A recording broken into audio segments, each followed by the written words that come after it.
দীর্ঘ ৬টি বছরের সুখের সংসারে যখন ফাটল ধরলো তখন আমার মাথায় আকাশ ভেঙে পড়লো। আমি শুধু নীরবে তার কঠোরতা দেখলাম তার অবিচার। দেনমোহরের ২ লক্ষ টাকা সহ আরো ২ লক্ষ টাকা, মোট ৪ লক্ষ টাকা আমার মুখে ছুঁড়ে মারলো আর বলল, আমাদের দেনমোহর ধার্য হয়েছিল ২ লক্ষ টাকা, তোমাকে আমি ডাবল দিলাম, এবার তুমি আমার জীবন থেকে চিরতরে বিদায় নাও। আমি স্বপ্ন দেখছি ভেবে নিজের হাতে নিজেই চিমটি কাটি। আমি যখন ভুল প্রমাণিত হই সেটা আমার স্বপ্ন ছিল না, সত্যি সে আমাকে তার জীবন থেকে চলে যেতে বলছিল। আমি তখন তাকে কিছুই বলিনি, একটা প্রশ্নও করিনি কেন সে এমন ডিসিশন নিল, সেটাও তাকে জিজ্ঞেস করিনি। দেনমোহরের টাকাটা নীরবে তার হাতে তুলে দিয়ে চুপচাপ এক কাপড়ে বের হয়ে আসি তার বাড়ি থেকে। আসার সময় তার দেওয়া একটা সুতো আনিনি, শুধু পরনের জামাটা ছাড়া। আমি সংসার হারিয়ে কাঁদিনি, কেঁদেছি মানুষটাকে রাতারাতি বদলে যেতে দেখে। যে মানুষটা আমাকে সাপোর্ট করতো সেই মানুষটা কি করে এতটা বদলে গেল, কথাটার উত্তর হয়তো আমার জানা ছিল। প্রথমেই যে বললাম সুখের সংসার, তবে এই রুবাইদা আহসান রুহির ৬ বছরের সংসার জীবনে কখনো সুখ ধরা দেয়নি। সংসার জীবনটা মোটেও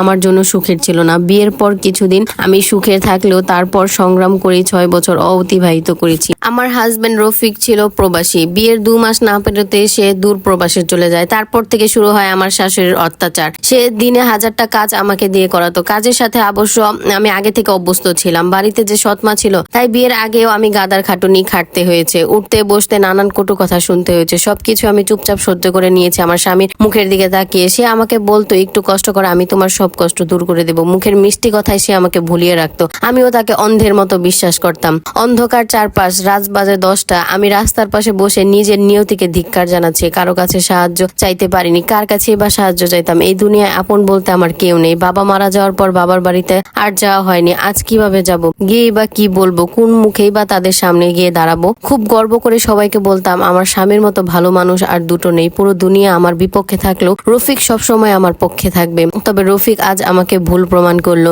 নীরবে অশ্রু বিসর্জন দেওয়া ছাড়া আর আজকে কিছুই করার নেই।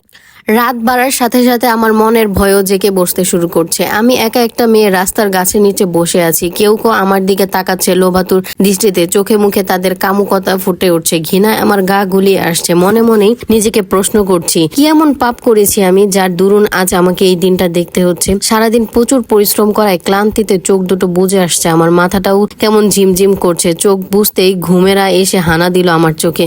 ঠিক কতক্ষণ ঘুমিয়েছিলাম তা আমি জানি না, তবে শরীরে কারো স্পর্শ পেতেই ঘুম ভেঙে যায় আমার। আমি ধরফড়িয়ে উঠে সামনে তাকাতেই দেখে মধ্যবয়স্ক একটা লোক আমার পাশে বসে আছে। আমি নিজেকে গুটিয়ে নিয়ে পিছিয়ে যাই কিছুটা। লোকটা আমার দিকে এগিয়ে আসার আগে আমি দৌড়াতে থাকি। দৌড়াতে আমি অনেকটা দূর গেছি। চারপাশ ঘন জঙ্গল, আমাবস্যার রাত, ভয় আমার প্রাণ বেরিয়ে যায় অবস্থা।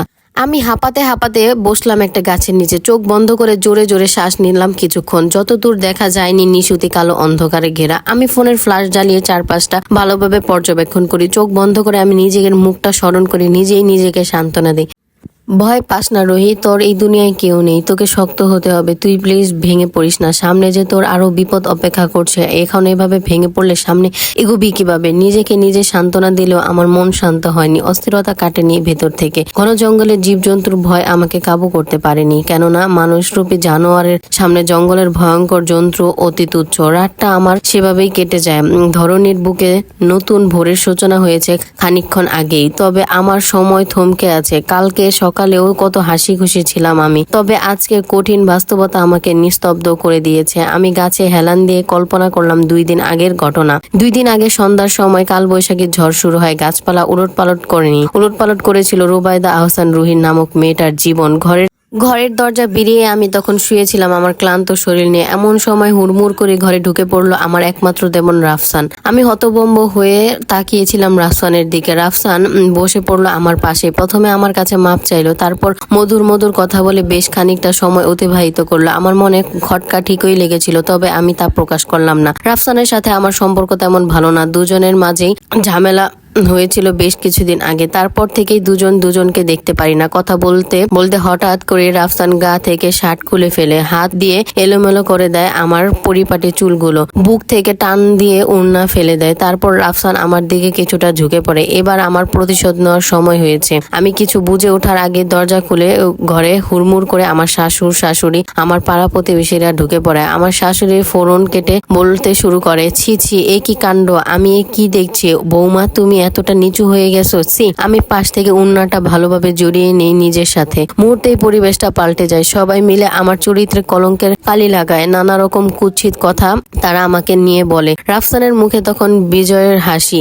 সে সবার সামনে বুক ফুলিয়ে বলল, আমার সাথে ভাবির আগে থেকেই অবৈধ সম্পর্ক আছে। সে প্রায় আমাকে তার কাছে ডাকে। এইগুলো নিয়ে তো সে আমার সাথে কিছুদিন আগে ঝামেলা করেছিল।